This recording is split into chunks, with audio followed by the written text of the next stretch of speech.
নমস্কার, আমি অ্যাস্ট্রোলজার মনীষা শাস্ত্রী বলছি।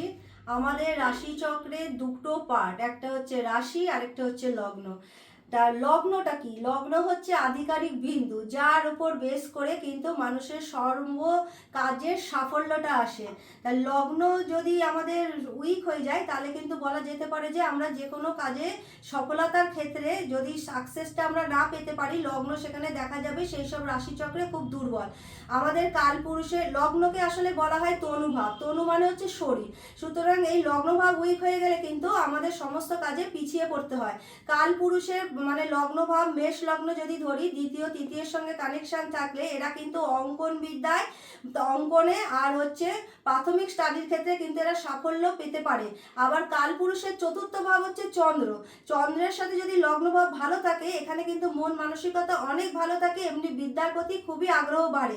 আবার এখানে যদি দেখা যায় চন্দ্র আমাদের দুর্বল হয়ে যায়, সেই সব জাতক জাতিকার ক্ষেত্রে কিন্তু পড়াশোনার প্রতি আসক্তি কমে যায়। চন্দ্র আসলে এমন একটি গ্রহ যেটি কিন্তু মন আর মানসিকতাকে নির্ভর করে। তার লগ্নের সাথে চন্দ্র কানেক্ট হলে, লগ্ন আর চন্দ্র যখন কোনো ঘরে বসে যায় তখন সেটাকে লগন চাঁদা বলে। আর এই লগন চাঁদা যেসব জাতক জাতিকার ক্ষেত্রে দেখা যায় তাদের কিন্তু মন মানসিকতার প্রতি অনেক জোর থাকে, তাদের কর্ম ক্ষমতা থাকে, তাদের মধ্যে একটা এগিয়ে যাওয়ার প্রবণতা থাকে। কিন্তু এই চন্দ্র যদি উইক হয়ে যায় তখন তাদের মনটা অনেক দুর্বল হয়ে যায়। কিছুদিন পড়াশোনা করার পর তাদের পড়াশোনার প্রতি আগ্রহ চলে যায়, তাদের মন মানসিকতা একটা ডিপ্রেশনের জগতে চলে যায়। এবার এই সবগুলো কিন্তু আমাদের লগ্নের ওপর বেস করে হচ্ছে। লগ্ন স্ফুট কতটা আছে, লগ্ন প্রতি কোন নক্ষত্রে আছে, লগ্নের সাথে কোনো শুভ গ্রহের কানেকশন আছে কিনা। যদি এই শুভ গ্রহের কানেকশন লগ্ন পায় তাহলে কিন্তু তার লগ্ন খুব স্ট্রং হয়।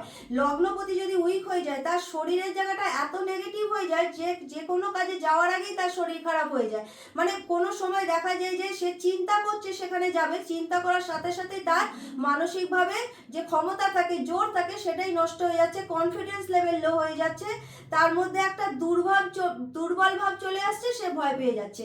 তাহলে আমি যদি কোনো কাজে সাকসেস পেতে চাই, আমাদের লগ্ন ভাবটাকে কিন্তু স্ট্রং করতে হয়। তার লগ্ন ভাব যখন স্ট্রং থাকবে আর তার সাথে যদি বুধ, বৃহস্পতি, শুক্র, যেগুলো আমাদের শুভ গ্রহ আছে, সেইগুলো যদি কানেকশন হয়, আমরা কিন্তু শরীরের দিক থেকে অনেক দূরই মজবুত থাকতে পারি। এবং যে কোনো কাজে মনের জোরের সাথে, তার সাথে যে চন্দ্রের পাওয়ারটা দেখতে হবে, চন্দ্র কোন নক্ষত্রে আছে, চন্দ্রের পাওয়ার যদি ঠিক থাকে, আমরা কিন্তু মনের জোরে আর শরীরের জোরে যে কোনো কাজের ক্ষেত্রে সাফল্য পেতেই পারি।